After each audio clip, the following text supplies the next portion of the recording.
ឆ្នាំទី1ហ្នឹង2020ហ្នឹងខ្ញុំប្រមូលផលបាន100ដើមហ្នឹងបាន7 10តោនចាដល់ឆ្នាំទី3ហ្នឹងខ្ញុំប្រែចិត្តទៅប្រើខាងផលិតផលរបស់គេផ្សេងហ្នឹងក៏ថយផលច្រើនចាហើយត្រឡប់មកវិញឥឡូវត្រឡប់មកវិញឃើញថាឆ្នាំទៅខ្ញុំបានផលមកវិញគួរសមមកវិញ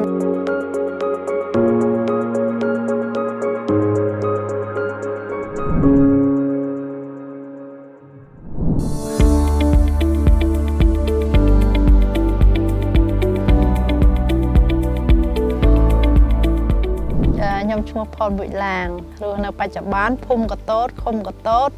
ស្រុកសេសានខេត្តស្ទឹងត្រែងបច្ចុប្បន្នត្រេននេះមាន100ដើមដែលដើមធំណាអាយុ10ឆ្នាំត្រេនទូចហ្នឹង100ដើមដែរមួយឆ្នាំជាង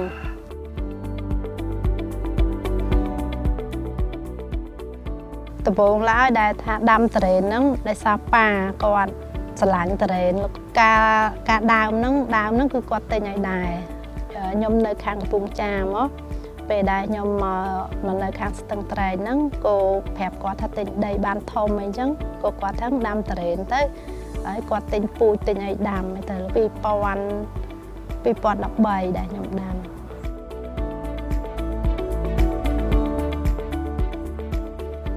ចាប់ផ្ដើមស្គាល់ខាងកក្រៀនហ្នឹង2021លោកគ្រូ2021 22ហើយស្គាល់ហើយក៏ជឿជាក់ប្រើតែម្ដងអីចឹងណាចាម្លងហ្នឹងបាន10តោនស្គា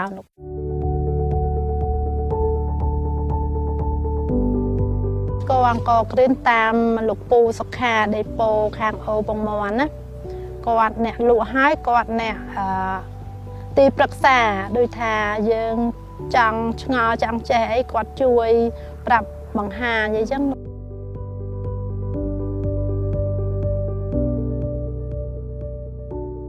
ប្រងកក្រៀនហ្នឹង2022លោកគ្រូបាន100ដើមហ្នឹងបាន17តោនហើយក៏ដូរមកប្រើផលិតផលគេផ្សេងហ្នឹងបាន8តោន8តោនទេ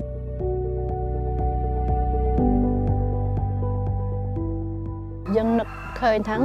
ចង់សាលោកសាហើយវាទទួលទិន្នផលហ្នឹងទទួលបានតិចបានខុសគ្នាច្រើនខុសឡើង9តោនចាហើយនឹងសាច់គុណភាពសបកគោកក្រាស់អីចឹងណាសបកក្រាស់គ្រាប់ធំហើយនឹងវាអត់ឆ្ងាញ់វារឹងវាអីចឹងណាលោកគ្រូដប់ចាពេលដែលទុំហ្នឹងគុណភាពសាច់វាអត់ល្មួត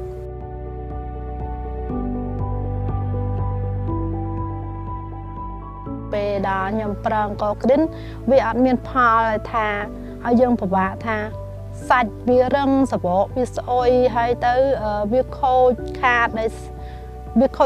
ទេតែបើប្រឹងកក្រៀនហ្នឹងគឺទទួលយកគឺឆ្ងាញ់គុណភាពល្អចាទាំងទិន្នផលទាំងគុណភាព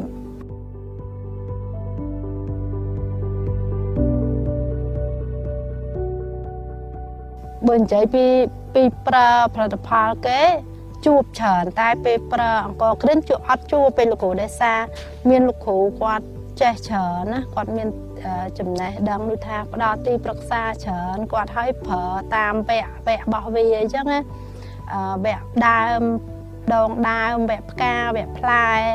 ហើយវគ្គដែលសាច់ដែលធ្វើឲ្យមានឆ្ងាញ់អីចឹង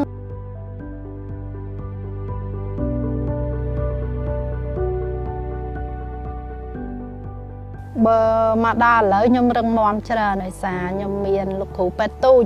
ខ្ញុំចេះតែស្ដាប់គាត់អីចឹងណាស្ដាប់ហើយអនុវត្តតាមនិងលោកពូសុខាដែលដេប៉ូជីថ្នាំខាងអូបងមន់ហ្នឹងគាត់មានទីប្រឹក្សាផ្ដល់ច្រើនពេលអញ្ចឹងទៅយល់ដឹងច្រើនឥឡូវ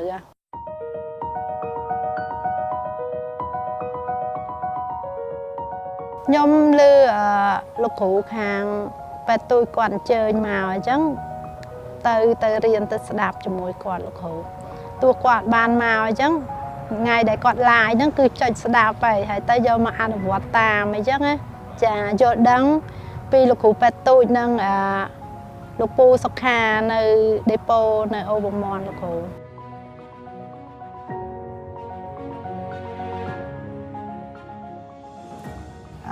បន្ទាប់ពីប្រើផលិតផលអង្គគ្រីននឹងសភាពផ្កាល្អលោកគ្រូអាចទទួលយកបានហើយនឹងគួបផ្សំនឹងយើងថែទឹកលោកគ្រូថែទឹកឲ្យត្រឹមត្រូវកុំឲ្យលើសកុំឲ្យខ្វះអញ្ចឹងយើងអាសាសង្កេតមើល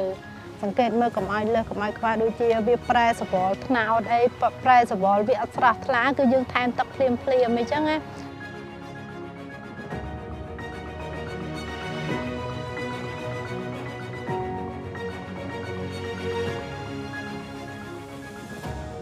ក្រៀមហ្នឹងដោយសារអាកាសធាតុលោកគ្រូអាកាសធាតុមេឃសតុំអីចឹងទៅគួរយើងអត់បានដាក់ទឹកឲ្យយើងគិតថាមេឃសតុំអីចឹងណាប៉ុន្តែខ្ញុំចាំពាក្យលោកគ្រូប៉ែតទុយគាត់ថាមេឃសតុំអត់មានពលឺថ្ងៃធ្វើទុកត្រេនអញ្ចឹងបានជាខ្ញុំនឹកឃើញអូអញ្ចឹងតើដាក់ទឹកចាហើយនឹងមេឃត្រជាក់អីចឹងវាត្រជាក់អីចឹងទៅវា stress ធ្វើឲ្យត្រេនហ្នឹងវាសគុំខ្ញុំចេះតែឃើញសគុំខ្ញុំក៏ថែមទឹកតាមហ្នឹងទៅ